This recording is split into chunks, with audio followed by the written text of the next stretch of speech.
The bamboo and the wind, a parable of presence. Long ago, nestled in the mountains of a distant eastern province, there was a small temple that clung to the side of a cliff like a bird's nest to a tree. There, a solitary monk named Jinan lived in quiet devotion. The villagers in the valley below spoke of him in hushed tones. They said he could still the wind with his breath and hear the thoughts of trees. Others said he had simply gone mad with silence.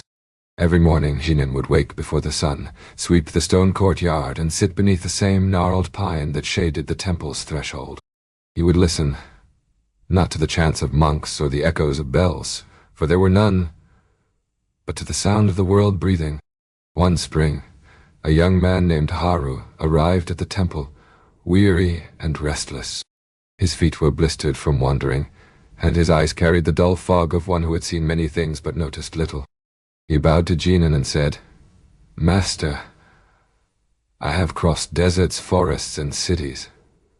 I have studied scrolls, debated sages, and tasted rare knowledge. But peace eludes me. Teach me how to find it." Jinan said nothing, only gestured for the boy to sit.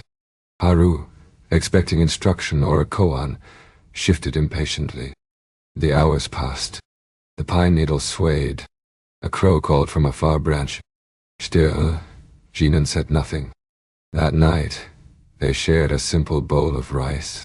Jinan lit a single candle, placed it between them, and blew it out. Darkness fell. For 3 days this continued.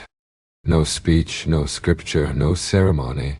Just the rhythm of sweeping, sitting, and the soft presence of the old monk who moved like water across stone. Finally, on the 4th day, Haru could bear it no longer. "I came for wisdom," he said.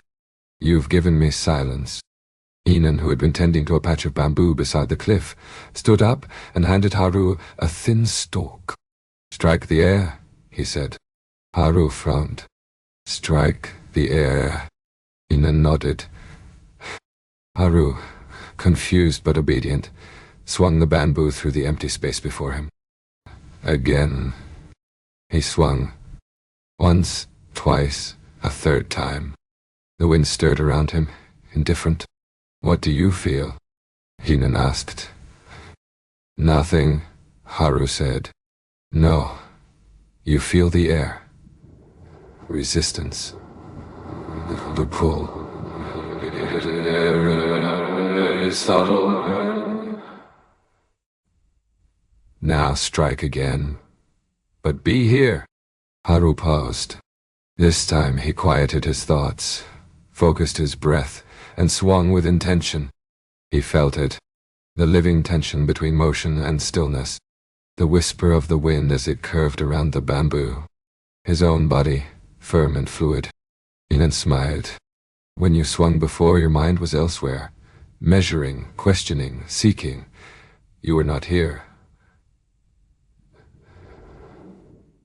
And so, the air passed you by like a ghost. But when you became present, the world answered. They sat by the bamboo grove as the sun slid down behind the peaks. Jinan pointed to the stalks. Bamboo bends with the wind, yet remains rooted. It does not strive to hold the breeze, nor resist it. It simply allows. That is presence. "But how do I stay present?" Haru asked.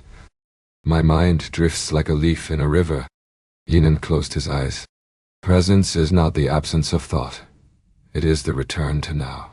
Each time you notice you are gone and come back. That is practice. Like breathing, like sweeping, like the wind through bamboo. Nothing forced, nothing held. Just this." The days turned into weeks. Haru no longer asked questions. He swept with the same grace as the old monk.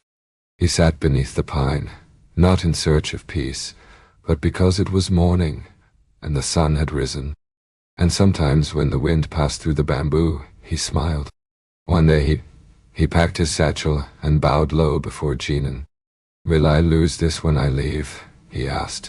Jinan touched the boy's chest gently. "Wherever you go, there you are.